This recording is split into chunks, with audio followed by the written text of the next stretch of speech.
नमस्कार विद्यार्थी मित्रों, आज हम कक्षा 8 में इकाई 5 अब्दुल कलाम आज़ाद इस पाठ के विशेष प्रश्नोत्तरों को पढ़ेंगे और समझेंगे। प्रश्न 1 हमें कह रहा है निम्नलिखित विकल्पों की सही जोड़ चुनकर लिखिए। पहला प्रश्न है हम जिस भाषा में सोचते हैं उसी में रिक्त स्थान। अब यहाँ विधान है ए स्वप्न देख सकते हैं, बी मित्रों से वार्तालाप कर सकते हैं या सी अपनी बात सहजता से व्यक्त कर सकते हैं। तो इसके उत्तर में हम लिखेंगे अपनी बात सहजता से व्यक्त कर सकते हैं। तो हम जिस भाषा में सोचते हैं उसी में अपनी बात सहजता से व्यक्त कर सकते हैं। दूसरा प्रश्न है हमारे देश की जनसंख्या एक रिक्त स्थान से अधिक है। तो हमारे देश की जनसंख्या ए 100, बी 1000, सी लाख या डी करोड़। तो हमारे देश की जनसंख्या 1 करोड़ से अधिक है। प्रश्न 3 है डॉक्टर कलाम के अनुसार सन रिक्त स्थान तक भारत एक विकसित देश बन जाएगा। 2025, 2020, 2030 या 2050। तो इसका उत्तर है सन 2020। तो डॉक्टर कलाम के अनुसार सन 2020 तक भारत एक विकसित देश बन जाएगा। प्रश्न 4 हमें कह रहा है डॉक्टर कलाम की उच्च शिक्षा रिक्त स्थान माध्यम की संस्थाओं में हुई। तो ए हिंदी, बी उर्दू, सी बंगला या डी अंग्रेजी। तो डॉक्टर कलाम की उच्च शिक्षा अंग्रेजी माध्यम की संस्थाओं में हुई। प्रश्न 2 हमें कह रहा है रिक्त स्थानों की पूर्ति कीजिए। यहाँ पर हमें कुछ वाक्य दिए हैं जिन्हें हमें रिक्त स्थानों को सही शब्दों से पूर्ति करनी है।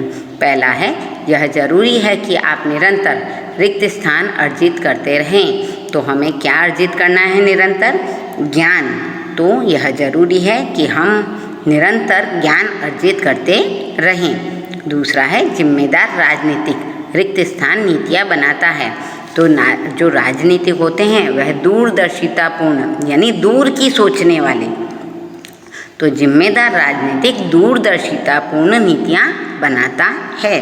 तीसरा है डॉक्टर कलाम ने अपनी रिक्त स्थान कक्षा की यादगार घटना सुनाई। तो डॉक्टर कलाम ने अपनी कौन सी कक्षा की यादगार घटना सुनाई? कक्षा 5वीं की। तो डॉक्टर कलाम ने अपनी 5वीं कक्षा की यादगार घटना सुनाई। चौथा है आज देश के सामने सबसे बड़ी चुनौती कौन सी है? यह प्रश्न किसने किया? तो यह प्रश्न चिराग जैन ने किया। तो रिक्त स्थान में चिराग जैन शब्द को हम लिखेंगे। आज देश के सामने सबसे बड़ी चुनौती कौन सी है? यह प्रश्न चिराग जैन ने किया। प्रश्न 3 हमें कह रहा है निम्नलिखित प्रश्नों के उत्तर 1-2 वाक्य में लिखिए। तो 1-2 वाक्य में इनके उत्तर हमें लिखने हैं। पहला प्रश्न है डॉक्टर कलाम किस भाषा को पढ़ाई का उत्तम माध्यम मानते हैं? तो यहाँ डॉक्टर कलाम अपनी मातृभाषा को पढ़ाई का उत्तम माध्यम मानते हैं। मातृभाषा यानी ऐसी भाषा जो हम घर पर बोलते हैं। दूसरा प्रश्न है शिक्षक शिव सुब्रमण्यम ने छात्रों को किसका जीवंत उदाहरण समझाया? तो शिक्षक श्री शिव सुब्रमण्यम ने छात्रों को पक्षी के उड़ने की क्रिया का जीवंत उदाहरण समझाया या दिया। तीसरा है डॉक्टर कलाम की दृष्टि में साहस की परिभाषा क्या है? तो इसके उत्तर में डॉक्टर कलाम की दृष्टि में अपनी जान की परवाह किए बिना दूसरों को संकट से बचाना यही साहस है। यानी जब भी हमें किसी के ऊपर मुसीबत आती नजर आए तो हमें उसको अपनी जान की परवाह किए बिना उसकी जान बचानी चाहिए। चौथा है कौन सी मान्यता जनसंख्या वृद्धि को रोकने में सहायक है? तो इसका उत्तर है छोटा परिवार, सुखी परिवार। यही मान्यता जनसंख्या वृद्धि को रोकने में सहायक है। यानी परिवार जितना छोटा होगा जनसंख्या वृद्धि उतनी ही कम हो जाएगी और सभी को खुशहाली मिलेगी। प्रश्न 4 हमें कह रहा है निम्नलिखित प्रश्नों के उत्तर 2-3 वाक्यों में लिखिए। पहला है डॉक्टर कलाम के अनुसार किसानों, मजदूरों और कलाकारों का राष्ट्र में क्या महत्व है? तो इसके उत्तर में हम लिखेंगे कि डॉक्टर कलाम के अनुसार किसान, मजदूर और कलाकार राष्ट्र के अभिन्न अंग हैं। राष्ट्र के निर्माण में इन सबकी सेवाओं की आवश्यकता होती है और इनका सबका समान महत्व है।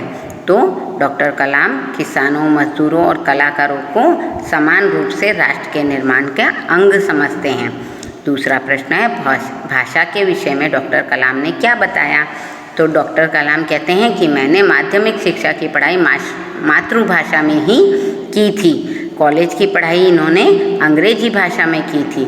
इनके अनुसार पढ़ाई मातृभाषा के माध्यम से ही होनी चाहिए, क्योंकि विद्यार्थी अपनी मातृभाषा में ही सोचता है। इसके अलावा वह अपनी बातों को मातृभाषा से ही आसानी से प्रकट कर सकता है।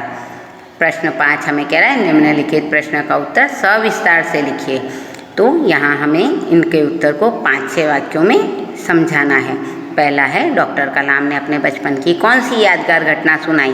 तो इसके उत्तर में हम लिखेंगे डॉक्टर कलाम 5वीं कक्षा की घटना बताते हुए कहते हैं कि उनके शिक्षक श्री शिव सुब्रमण्यम अय्यर विद्यार्थियों को बता रहे थे कि पक्षी कैसे उड़ता है, और इसे बताने और उड़ने की क्रिया को समझाने के लिए वे विद्यार्थियों को समुद्र तट पर ले गए और उड़ने की क्रिया का जीवंत उदाहरण समझाया।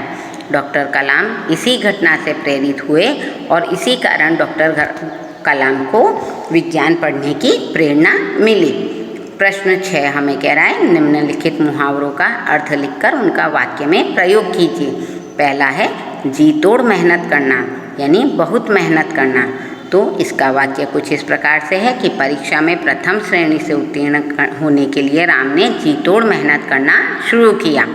दूसरा है महारत हासिल करना, यानी योग्यता प्राप्त करना।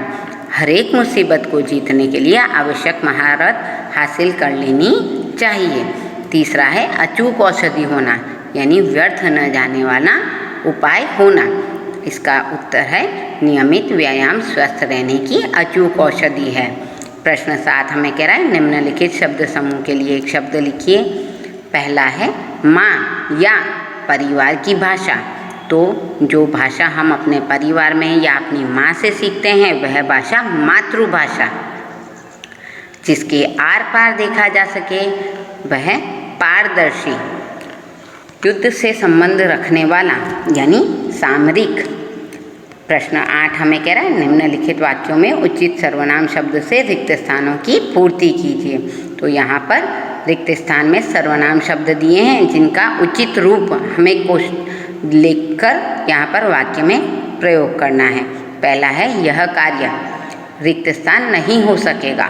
मैं का सर्वनाम रूप है मुझसे, तो यह कार्य मुझसे नहीं हो सकेगा। दूसरा है यह काम रिक्त स्थान लोगों ने किया। कौन, तो कौन का सर्वनाम उचित रूप है किन, तो यह काम किन लोगों ने किया। तीसरा है पापा ने रिक्त स्थान बुलाया है। तुम, तो तुम का सर्वनाम शब्द सही है तुम्हें, पापा ने तुम्हें बुलाया है। लगता है रिक्त स्थान मेरी बात अच्छी नहीं लगती। रिक्त स्थान के लिए सर्वनाम है यह, तो यह का इसे। लगता है इससे मेरी बात अच्छी नहीं लगती। तो मित्रों, इस प्रकार आज हमने इकाई 5 और इसके विशेष प्रश्नोत्तरों का अध्ययन किया, पढ़ा और समझा। धन्यवाद।